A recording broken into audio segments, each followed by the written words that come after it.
大家好，欢迎收看四姨太今天为大家带来的精彩内容。迪丽热巴团队被杨幂大换血，四姨太觉得只要迪丽热巴、杨幂还同在一家公司，与两人相关的各种问题就会经常冒出来。这种情况呢很难停止，毕竟他俩各自粉丝基数都不少，相互护着自家 idol 时总会有些摩擦。现在没有刻意引导，不会有太大动静。关于团队问题，小表被问得很奇怪。在公司想赚钱的高层眼里，他俩都是有力选手。杨女士虽然在公司有话语权，也投了钱，但她可没闲到要动手换了迪丽热巴的团队。为什么这么说？因为从利己利于公司的角度去看，动迪丽热巴对她来说没有什么实际好处。更重要的是像大换血这种团队变动不是她说了算，况且下手太明显，也忒不符合杨小姐喜欢上策的行事习惯。公司呢，自然追求的都是利益最大化，在他们看来，出圈的艺人也不会一直活下去，脱离公司呢也是说不准的事儿，所以在此之前，总是要让先出圈的艺人带着新人们露脸。公司培养后备军时也走随气随减，看中的呢就重点给资源捧，没看中的就搁着眼绿叶给别人选剩下的。受捧新人如果自己没后台没资本加劲，肯定会在看不出有火的迹象后被弃再换人，反正多的是选择。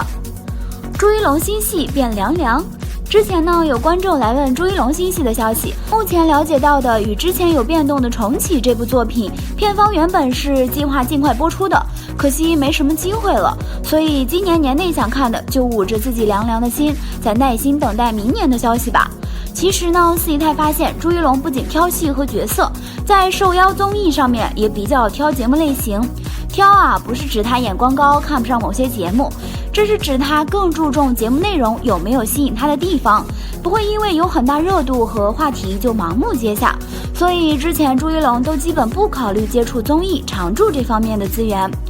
王源留学失去存在感，在王源这个年纪选择出去学习呢，其实挺好的。喜欢音乐就选择自己喜欢的东西，他的决定在圈内人看来很有勇气。有得必有失嘛，别只看眼前有可能错过的机会，未来的路才是长远的。虽然很多人都说娱乐圈门槛低了很多，但想要真正得到其他人的认可，还是要拿出真正的实力。无论是演技还是音乐，都需要通过学习相关知识来沉淀。就像有些剧本中的角色人物，有一定知识或拥有深刻人生阅历的演员，总是能更好的去理解诠释在镜头前。王源呢，学习归学习，工作也不会彻底丢下，团队会在他无课业的休假时间安排好工作行程，只是呢会比前几年量少而已。魏晨拒绝好感异性，魏晨呢从选秀入圈到现在没怎么变，跟女友一路分分合合的谈着也扛了过来。记得他刚起步那几年其实挺有人气的，圈内女星好感魏晨的可是挺积极的，不过他直接用疏远的动作回应婉拒的意思，所以女方也比较识趣，就不了了之啦。当年魏晨事业原本是有发展的可能，只能说还是被自己后期的选择和公司给耽搁了。还好他本人比较佛系，不强求什么热度和名气，虽然现在身上没有什么好资源，机会也不多，但是圈内还是有主动给他牵线帮忙的好兄弟，这种呢就是平时为人口碑好积累下来的优势。赵丽颖全部身家赎身。赵丽颖与何颂的关系并没有之前传出的那么僵，之所以有类似消息传出，大家要先抱有怀疑的态度，稍加思考下事件发生的可能性，然后再从舆论被引导会导致什么结果去摸索，这个线就会逐渐清晰。他这个位置的艺人换公司自然是为了拥有更多话语权，当主控权到自己手中，那就更自由，更可以去根据自己喜好去选择发展或者选戏的方向和决策。何颂并没有控制他太多，像在有赵丽颖参与的作品中插入自家人，并不算太过分的举动。对赌的情况呢，确实存在于圈内，不过不是赵丽颖，是另外一家现在当红的某男演员和口碑实力不错的名导，后两位依旧是对赌了10位数的巨额。目前形势还算可以，希望能成功熬过这个阶段就收手，否则一旦搂不住，从自己口袋里赔钱就真是很赔了。韩庚买热搜猛推兄弟情。虽然四姨太都说过，圈内真实的友谊和感情很少，大多时候啊，中间都夹杂着成年人的利益在内，争着就变塑料了。但这种情况呢，也不能一并概括整个圈子的艺人。像韩庚和金希澈两人跨国好友的情况，就算蛮真了。如果有混韩圈的小表辈，可以来给不了解金希澈的人科普一下。无论是从敬业程度还是人品三观，这位啊都是出了名的不翻车艺人。内地娱乐圈很多时候都拿他来当正面例子。他跟韩庚在一方离开公司后也未曾断过联系，只是没有摆在明面上而已。很多亲粉丝也应该心知肚明，感情是真，热搜也是真。这个热搜更多承载的是大家的回忆，不少人到现在都还没从两位的 CP 坑中爬出来吧。沈月发展一崩再崩。姨太呢，其实一直不太懂沈月家为何总执着在不适合她的路线上。从主打颜值的通稿到时尚感的通稿，最后是演技翻身瘦身成功形象大变的话题，这些营销可真是花了不少银子，特别是在微博上时不时出现的热搜，更是又花心思又花钱。所以啊，有时候真要感慨一句，被捧着的艺人就是不一样。不过就算网友 diss 的声音再大，他家也没有放弃这些路线，就如到现在都没有给沈月换造型师差不多。如果有兴趣的，可以去瞅瞅昨晚 Cosmo 现场，他又一次完美展现了红毯翻车造型，真的是一点没让人失望。易烊千玺后台贼稳。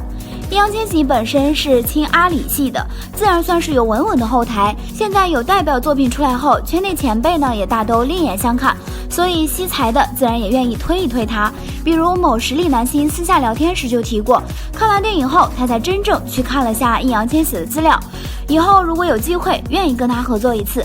这种情况呢，就说明易烊千玺算是真正跨了一大步，不仅没让人失望，还收获了期待已久的许可。其实啊 ，TFBOYS 三个小伙子从小到大都挺努力的，大家的闪光点，四姨太和圈内的小伙伴都看在眼里。